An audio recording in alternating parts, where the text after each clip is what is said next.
Shalom, selamat pagi Bapak Ibu Saudara yang terkasih di dalam Tuhan. Bersyukur sekali minggu ini 19 April 2020 kita akan bersama-sama beribadah kepada Tuhan.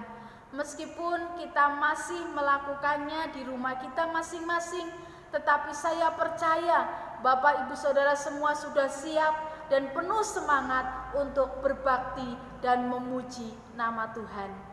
Mari Bapak Ibu Saudara, kita akan mulai ibadah kita pada saat ini. Kita akan bersaat teduh sejenak. Kita mau bersyukur kepada Tuhan untuk setiap kebaikan Tuhan dalam kehidupan kita. Karena Tuhan baik, menjaga, memberikan perlindungan, dan senantiasa menyatakan kebaikan demi kebaikannya kepada setiap kita. Saya akan membacakan di dalam 1 Petrus pasal yang kedua ayat 2, demikianlah firman Tuhan.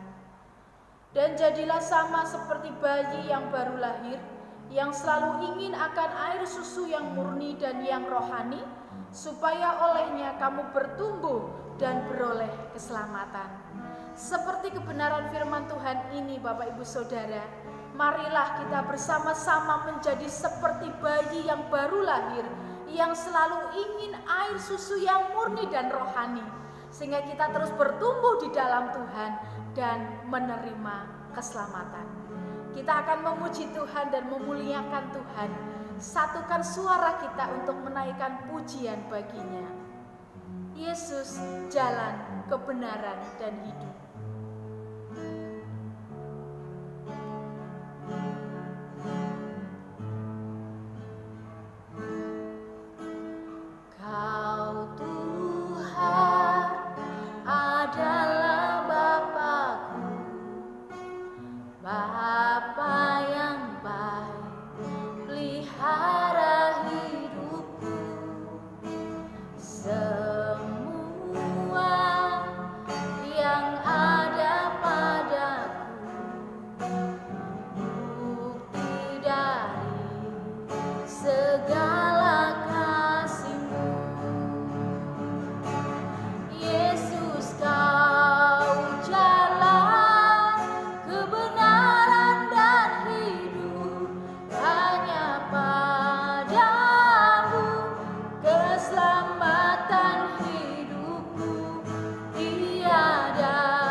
Saudara, bahwa hanya Yesuslah jalan kebenaran dan hidup, dan hanya kepadanya lah keselamatan kehidupan setiap kita. Bapak Ibu Saudara yang dikasihi Tuhan, pada saat pagi hari ini kita akan bersama-sama mendengarkan sabda kebenaran firman Tuhan yang akan disampaikan oleh Bapak Pendeta. Dan minggu ini kita akan masuk pada sesi yang ketujuh atau sesi yang terakhir dari 7 keajaiban salib, yaitu kelahiran baru. Kepada Bapak Pendeta saya persilahkan.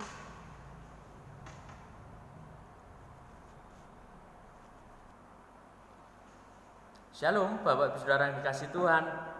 Mengucap syukur kalau saat pagi hari ini kita boleh bersama-sama disatukan dalam ibadah hari Minggu meskipun di rumah kita masing-masing. Mari kita bersama-sama menyiapkan hati dan pikiran kita untuk kita mendengarkan kebenaran firman Tuhan pagi hari ini, di mana kita akan membahas tentang 7 keajaiban salib yang ketujuh atau yang terakhir, yaitu berbicara tentang kelahiran baru. Mari kita berdoa di hadapan Tuhan supaya kasih dan kuasa-Nya boleh memberikan pengertian bagi kita, sehingga kita mampu menangkap pesan Tuhan pada saat pagi hari ini. Dengan kuasa Tuhan kita bisa melakukannya juga dengan baik. Mari kita berdoa. Bapa Surgawi, kami bersyukur kepadamu Bapa, karena Engkau begitu baik atas kami. Dan saat pagi hari ini Tuhan, kami siap mendengarkan kebenaran firman Tuhan, karena firman Tuhan adalah makanan bagi rohani kami, sehingga kami sungguh-sungguh mampu mencukupi, sehingga kami pun bisa mengerti akan apa yang harus kami kerjakan. Dan saat ini Tuhan, kami rindu untuk mengerti kebenaran firman Tuhan, supaya kami sungguh-sungguh Tuhan menangkapnya, dan kami bisa melakukannya di dalam kehidupan kami sehari-hari. Urapi kami semua ya Bapa, hanya di dalam nama Tuhan Yesus Kristus kami berserah. Haleluya. Amin. Baik, Bapak Ibu sedang kasih Tuhan, mari kita bersama-sama membuka Alkitab kita di dalam Yohanes 19 ayat yang ke-34. Ini yang mendasari atau yang menjadi dasar memberikan pemahaman bagi kita bahwa Tuhan Yesus pada saat proses penyaliban ini, Tuhan Yesus mengeluarkan darah atau memercikkan darah yang terakhir, yaitu pada saat Tuhan Yesus ada di atas kayu salib dan lambungnya ditombak oleh prajurit untuk membuktikan kalau memang Yesus sudah mati. Baik, kita baca terlebih dahulu sebelum kita nanti masuk di dalam ayat utama kita. Dalam Yohanes 19 ayat yang ke-34.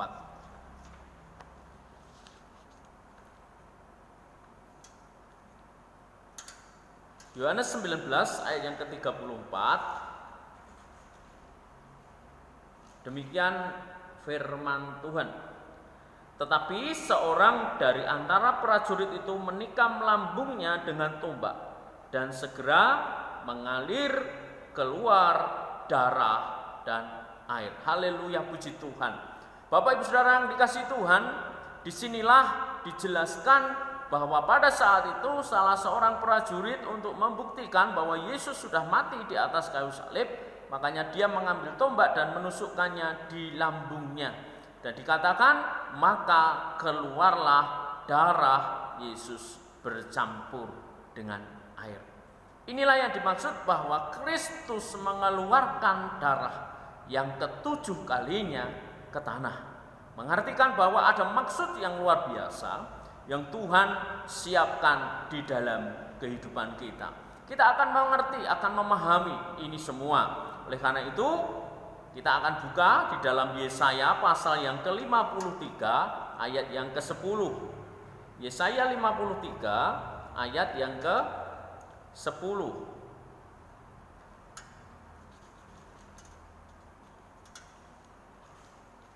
Saya akan bacakan untuk Bapak Ibu Saudara. Demikian firman Tuhan. Tetapi Tuhan berkehendak meremukkan dia dengan kesakitan apabila ia menyerahkan dirinya sebagai korban penebus salah. Ia akan melihat keturunannya, umurnya akan lanjut, dan kehendak Tuhan akan terlaksana. Di sini diartikan sangat jelas sekali bahwa ini adalah proses di mana Tuhan Yesus mati di atas kayu salib dengan berbagai kesakitan yang harus dialaminya sebagai penebus salah, sebagai korban penebus salah buat setiap kesalahan dan dosa kita di hadapan Tuhan. Karena keterpisahan kita dengan Allah, yaitu yang memisahkan adalah dosa. Dan oleh karena itu, untuk menghapus salah itu, Kristus memberikan dirinya. Bapak Ibu Saudara kasih Tuhan, di sini akan ada penjelasan selanjutnya bahwa ketika Kristus mencurahkan darahnya yang ke-7 ini, ada maksud yang luar biasa supaya kehidupan kita diubahkan. Yang dulunya hidup di dalam dosa, yang dulunya kita senantiasa hidup cenderung untuk selalu melakukan perbuatan dosa atau menentang kehendak Allah atau melakukan perbuatan-perbuatan yang menyimpang dari jalan Allah, dikembalikan atau dilahirkan kembali menjadi pribadi yang baru. Disinilah yang dimaksud.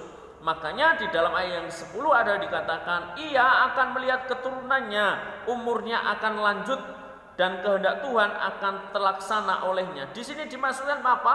Bahwa akan lahir atau hidup kita dilahirkan kembali, atau bisa dikatakan kelahiran baru. Bukan berarti kita kembali menjadi bayi secara fisik, tidak, tetapi kerohanian kita diperbaharui sehingga kita akan senantiasa mau makan makanan yang bergizi untuk rohani kita, yaitu dengan kebenaran firman Tuhan, supaya kehidupan kita mengerti akan kehendak Tuhan, bagaimana kita bersikap, bagaimana kita bertindak, bagaimana kita mengambil keputusan, bagaimana kita menjalani kehidupan ini sesuai dengan kehendak Tuhan.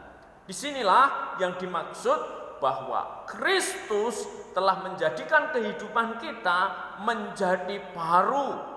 Yang diperbarui adalah jiwa kita, roh kita, sehingga kita dilepaskan dari setiap salah ataupun dosa.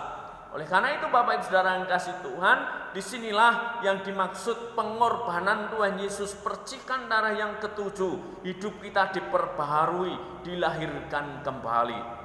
Bukankah di dalam 2 Korintus pasal yang ke-17 dikatakan dengan sangat jelas, ketika kita hidup di dalam Yesus, maka kita adalah ciptaan baru. Saya akan menjelaskan supaya lebih jelas lagi. Di dalam 2 Korintus pasal yang ke-17,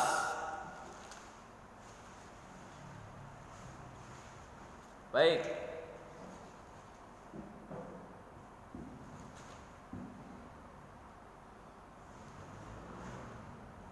2 Korintus pasal yang ke-17, pasal yang ke-5 ayat yang ke-17. Demikian firman Tuhan. Jadi siapa yang ada di dalam Kristus, ia adalah ciptaan baru. Yang lama sudah berlalu, sesungguhnya yang baru sudah datang. Baik, di sini yang dimaksud, barang siapa di dalam Kristus, ia adalah ciptaan baru. Artinya bahwa kehidupan kita diperbaharui.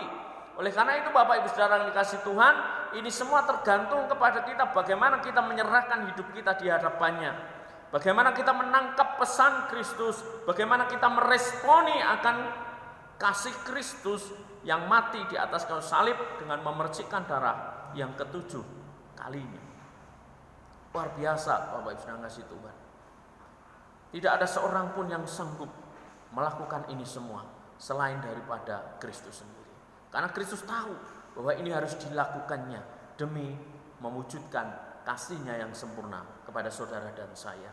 Di sini mengartikan bahwa kehidupan kita harus berubah. Berubah bukan sesuai dengan kehendak kita sendiri, tetapi berubah sesuai dengan kehendak Allah. Bapak Ibu Saudara kasih Tuhan, ketika kita tahu, ketika kita menyerahkan kehidupan kita di hadapan Tuhan, harusnya ada keputusan-keputusan besar yang kita ambil dan kita lakukan. Bapak Ibu Saudara kasih Tuhan, apakah kita sudah menyadari setiap segala kebersalahan kita, setiap segala keberdosaan kita di hadapannya? Saya mengajak Bapak Ibu Saudara semuanya untuk melihat kehidupan kita, mengintrospeksi kehidupan kita. Jangan sia-siakan pengorbanan Tuhan Yesus, begitu sengsara di atas kayu salib, dan harus menerima berbagai banyak siksaan, derita yang harus ditanggungnya. Padahal itu semua diri kita lah yang seharusnya ditanggungnya. Tapi dia merelakan dirinya untuk bisa menanggung itu semua. Dan itu pun dibayar dengan darah yang mahal. Jangan sia-siakan itu Bapak Saudara kasih Tuhan. Kerjakanlah apa yang menjadi bagianmu, supaya kita dapat menjadi manusia baru, kelahiran baru yang kita miliki. Bapak Ibu Saudara kasih Tuhan, kita tahu bahwa ketika kita mengakui kesalahan, itu akan merasa sulit. Apalagi kita mengakui kesalahan dan kita merasa bahwa kesalahan atau dosa itu teramat besar atau teramat memalukan.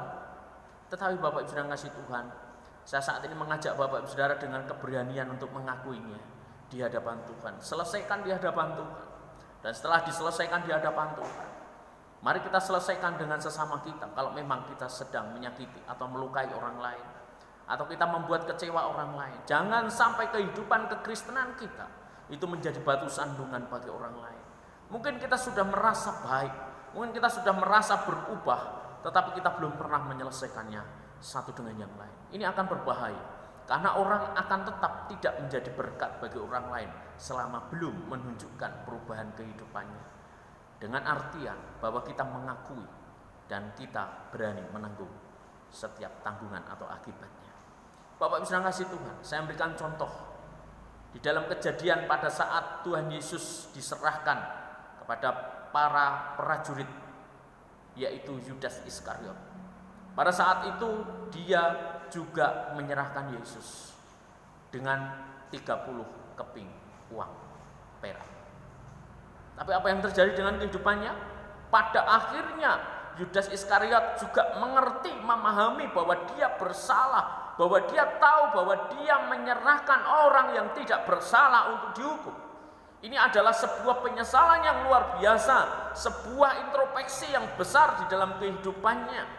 Tetapi langkah atau respon selanjutnya, dia tidak melakukan yang benar. Mengapa? Karena pada saat dia merasa bersalah, pada saat dia menyesal, di situ dia berfokus kepada dirinya sendiri. Dan dia berpikir, dia merasa ketika dirinya mati, semua masalah selesai. Ketika dirinya mati, itu mampu menebus kesalahannya. Tapi pada hakikatnya, tidaklah seperti demikian. Seringkali kita juga melakukan hal yang sama. Ketika kita melakukan sebuah kesalahan terhadap Tuhan ataupun terhadap sesama kita, kita menghukum diri kita. Dan kita merasa itu sudah selesai, padahal kita belum berbuat apa-apa untuk orang yang kita sakiti, untuk orang yang dibuat kita salah. Kita belum menyelesaikannya. Dan pada akhirnya Yudas Iskariot mengambil tindakan yang salah. Dia bunuh diri. Tidak ada hasilnya dalam setiap penyesalan ataupun introspeksi, hasil dari introspeksinya. Tidak menghasilkan perubahan, tetapi menghasilkan buntunya pengampunan, dan hidupnya tidak akan pernah bisa berbuah lagi karena dia memberikan dirinya kepada maut. Yang kedua, Petrus adalah pribadi yang juga memiliki kesalahan yang sama. Pada saat Tuhan Yesus diserahkan, dia menyangkal 3 kali. Bahkan pada saat sebelum dia melakukan, dia berani berkata, dia akan terus mendampingi atau mengikuti Tuhan Yesus apapun yang terjadi. Realitanya, dia menyangkal Tuhan Yesus. Bapak Ibu saudara kasih Tuhan, ini adalah keadaan di mana introspeksi terjadi di dalam kehidupannya. Pada saat itu Petrus juga menyesal dengan segala keadaannya. Tetapi Petrus berbeda. Pada saat Petrus mengalami hal yang demikian, bahwa dia melakukan kesalahan besar terhadap Tuhan Yesus, dia menyadari bahwa kehidupannya tidak berguna, bahwa kehidupannya sangat-sangat tidak berkenan di hadapan Allah. Oleh karena itu dirinya datang dengan kerendahan hati kepada Allah, dan dia menyerahkan kehidupan sepenuhnya, dan dia tidak menghukum dirinya dengan semua hal yang dia pikirkan, tetapi dia mengambil keputusan melalui kehidupannya, dia akan menjadi berkat. Karena apa? Kalau Yudas Iskariot fokus kepada dirinya sendiri, menyalahkan dirinya sendiri, tetapi Petrus dia bertobat dan memberikan sisa hidupnya untuk melakukan perbuatan-perbuatan besar yang Tuhan sudah rancangkan. Dengan arti kata lain, bahwa Petrus fokus kepada panggilan, Petrus fokus kepada Allah, bahwa setelah dia bertobat, dia harus memiliki kehidupan yang baru, kehidupan yang diubahkan menjadi berkat, menjadi pribadi yang bisa meneruskan apa yang diajarkan Kristus. Dan itulah yang terjadi. Dan Petrus menjadi murid Tuhan Yesus yang luar biasa berhasil di dalam dia memuridkan banyak orang, di dalam dia menyampaikan kabar kebenaran, kabar kasih Kristus yang luar biasa. Sangat jauh berbeda, bertolak belakang 180 derajat dengan Yudas Iskariot. Hasil dari Yudas Iskariot apa? Tidak ada. Tetapi Petrus mengalami sebuah perubahan besar. Setiap pelayannya sungguh-sungguh menjadi pelayanan yang besar, yang sangat berpengaruh di dalam kehidupan masyarakat dimanapun dia berada. Meskipun pada akhirnya Petrus juga harus mati martir. Artinya apa? Bahwa dia tidak harus membunuh dirinya sendiri dengan bunuh diri, tetapi dia menyerahkan imannya di hadapan Tuhan sampai kematiannya. Ini yang diharapkan Allah, ini yang diharapkan Tuhan, supaya kehidupan kita juga sama. Tuhan tidak ingin kita menyiksa diri kita. Tuhan ingin setelah apa yang kita lakukan itu tidak berkenan dan kita menyadari, kita harus bertindak benar dengan kehidupan kita. Sebelumnya kita menjadi batu sandungan, sekarang kita menjadi batu yang bisa tertata rapih untuk menyusun sebuah bangunan kebenaran di dalam rumah Tuhan. Kehidupan kita dipilih untuk menjadi berkat. Kehidupan kita dipilih untuk menjadi pribadi yang lebih baik. Bagaimana dengan respon Bapak Ibu Saudara? Ada satu tipe orang lagi. Apakah kita seperti Yudas atau seperti Petrus? Tetapi realitanya zaman sekarang ini banyak orang seperti tipe yang terakhir ini. Bahwa mereka sudah tahu kalau dirinya salah, tapi dia merasa bahwa itu baik-baik saja.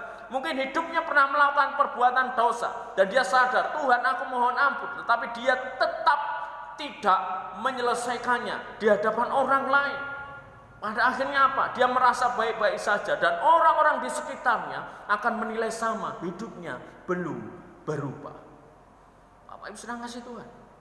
Tuhan tidak menginginkan seperti itu. Kalau memang kita berbuat salah, selesaikan, minta ampun di hadapan Tuhan.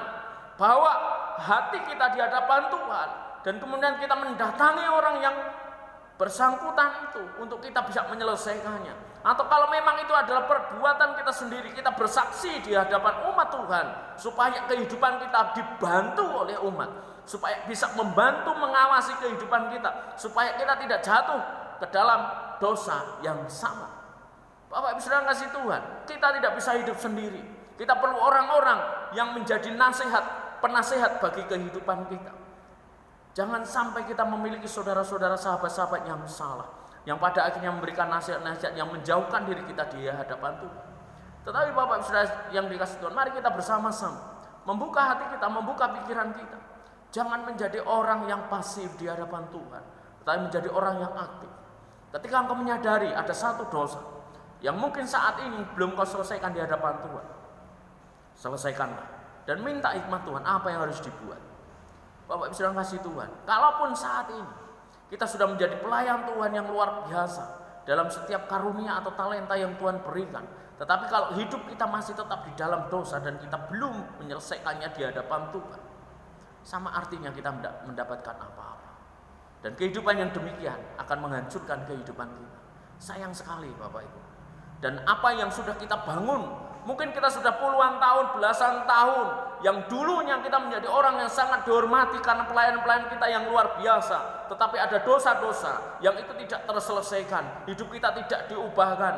Pada saat orang-orang di sekitar kita mengetahui setiap segala dosa kita yang sudah terpendam sedemikian lama dan belum terselesaikan atau belum tercabut, maka setiap pelayanan Bapak Ibu Saudara yang Bapak Ibu Saudara bangun semuanya akan hancur. Tetapi ketika kita mengakui di hadapan Tuhan, kita menunjukkan perubahan hidup, bahwa hidup kita benar-benar dijamah oleh Tuhan. Kita sungguh-sungguh menjadi pribadi yang berbeda sama sekali dengan kehidupan lama kita. Itulah yang dikehendaki Tuhan. Kelahiran baru adalah sebuah keputusan yang besar. Bukan hanya sebuah keputusan, tetapi ditentukan juga dengan komitmen saudara. Percuma kita bicara aku bertobat, aku menyesali perbuatan ini, tetapi tidak disertai dengan komitmen. Sampai kapan kehidupan kita akan menjadi calo-calo rohani yang kita mampu memberkati orang lain, tetapi diri kita sendiri ditolak? Tuhan tidak menginginkan hal itu. Dan hidup kita pun sangat berharga di hadapan Tuhan. Jangan kecewakan Tuhan. Mungkin kita masih bisa melayani ketika kita berbuat dosa, atau kita sedang menyimpan dosa dalam hati kita, dalam pikiran kita, dalam perbuatan-perbuatan kita. Tetapi Bapak Ibu Saudara kasih Tuhan, Tuhan memberikan kesempatan kepada Bapak Ibu Saudara. bahwa Kristus telah mencurahkan darahnya sebagai penebusan untuk kehidupan kita. Bahwa di dalam penebusannya itu membuat kita menjadi pribadi yang diperbaharui. Oleh karena itu, tujuh keajaiban salib yang ketujuh di sini, pencurahan darah Kristus yang ketujuh, lambungnya ditikam dan darahnya mengucur keluar. Sehingga hal inilah yang membuat kehidupan daripada Tuhan Yesus Kristus memberikan kematiannya dan darahnya menjadikan penebusan buat Bapak Ibu Saudara dan saya. Apa yang menjadi respon Bapak Ibu Saudara saat ini? Apalagi yang mau kita buat? Kehidupan baru sudah tersedia bagi kita. Jadikan kesempatan terbaik ini untuk diubahkan menjadi pribadi yang lebih baik. Kalau sebelum ini kita sering berprasangka buruk dengan orang lain, minta Tuhan untuk mengubahkan itu, supaya setiap pikiran kita dimurnikan, sehingga setiap pikiran-pikiran yang negatif terhadap orang lain diubahkan menjadi pikiran-pikiran yang positif. Karena kalau kita masih tetap tinggal di dalam kebiasaan-kebiasaan kita yang lama seperti ini, maka hidupmu sebetulnya tidak mendapat bagian dari kasih Allah. Karena Tuhan menginginkan bahwa ketika kita merespon setiap apa yang sudah Tuhan kerjakan di atas kayu salib adalah dengan perubahan kehidupan. Karena kita adalah ciptaan baru. Sebetulnya yang baru sudah datang, yang lama sudah berlalu. Ini yang dimaksudkan dalam 2 Korintus pasal yang kelima ayat yang ke-17. Dan kita, Bapak Ibu Saudara dan saya, adalah menjadi bagian orang-orang yang diperbaharui. Karena pembaharuan ini tidak hanya satu kali seumur hidup kita. Pembaharuan terjadi setiap hari, setiap saat, setiap waktu. Pada saat kita menemukan bahwa hidup kita sedang ada di dalam kehidupan dosa, maka kita akan cepat mengambil keputusan dan berkomitmen untuk meminta ampun dan menyelesaikannya di hadapan Tuhan. Baik, Bapak Ibu sedang kasih Tuhan, inilah yang bisa saya sampaikan, bahwa pengorbanan Tuhan Yesus jangan pernah disia-siakan. Begitu mulia, begitu berharga darah yang dicurahkannya untuk Bapak Ibu Saudara dan saya. Kerjakanlah apa yang seharusnya engkau kerjakan, selesaikanlah apa yang seharusnya engkau selesaikan, sehingga bukan menjadi batu sandungan pada akhirnya, meskipun pelayananmu sudah begitu banyak hal dikerjakan, tetapi sungguh-sungguh engkau akan menjadi berkat dan saluran berkat, serta menjadi kesaksian bagi banyak orang atas kehidupanmu, atas ucapanmu, atas pikiranmu, atas perilakumu, dan atas keputusan-keputusanmu. Amin. Menjadi pribadi yang baru karena kita dilahirkan kembali di dalam Tuhan Yesus Kristus. Mari kita berdoa. Bapa Surgawi, kami bersyukur kepadamu Tuhan atas kebenaran firman Tuhan ini yang sudah Engkau berikan atas kami, bahwa Engkau merelakan tubuhmu disiksa, bahkan lambungmu ditikam untuk kami Tuhan. Bapa, ampunilah setiap segala kesalahan kami. Berikan keberanian bagi kami untuk menyelesaikan setiap problema di dalam keberdosaan kami. Oleh karena itu Tuhan, kami rindu Engkau jamah setiap hati, pikiran, dan kehidupan kami, sehingga kehidupan kami senantiasa diperbaharui, dan kehidupan kami sungguh-sungguh Tuhan mendapatkan kasih karunia-Mu, sehingga kehidupan kami sungguh-sungguh berkenan di hadapan-Mu Tuhan. Ampunilah segala dosa dan kesalahan kami. Ajari kami untuk kami bisa mengampuni orang lain, dan kami juga berani meminta ampun atas orang lain. Dan ajari kami terus Tuhan untuk kami menjadi pribadi yang senantiasa diperbarui dari waktu ke waktu, dari hari ke hari. Oleh karena kehidupan kami adalah milik-Mu, sehingga hidup kami semakin hari bukan semakin jauh, bukan semakin mengotori hati-Mu, tapi semakin hari semakin menjadi pribadi yang lebih baik, pribadi yang semakin berkenan, pribadi yang semakin dekat dengan Tuhan, pribadi yang senantiasa dan semakin menjadi berkat bagi orang lain, menjadi pribadi yang bertanggung jawab di hadapan Tuhan dalam setiap tugas pelayanan maupun dalam setiap kehidupan kami sehari-hari. Inilah doa kami Bapa. Terima kasih atas segala kasih-Mu, dan kami tidak mau menyia-nyiakan pengorbanan Tuhan Yesus, karena Engkau sudah memercikkan darah ke tanah untuk kami semua sebagai wujud kasih-Mu atas kami. Hanya di dalam nama Tuhan Yesus Kristus kami berdoa, kami bersyukur, kami berserah. Haleluya, puji Tuhan. Amin. Bapak Ibu Saudara kasih Tuhan, demikianlah firman Tuhan yang boleh saya sampaikan. Kiranya ini memberkati kita semua dan menjadikan kita pribadi yang semakin menyenangkan Tuhan pada hari-hari berikutnya. Terima kasih. Tuhan Yesus memberkati kita semua. Amin.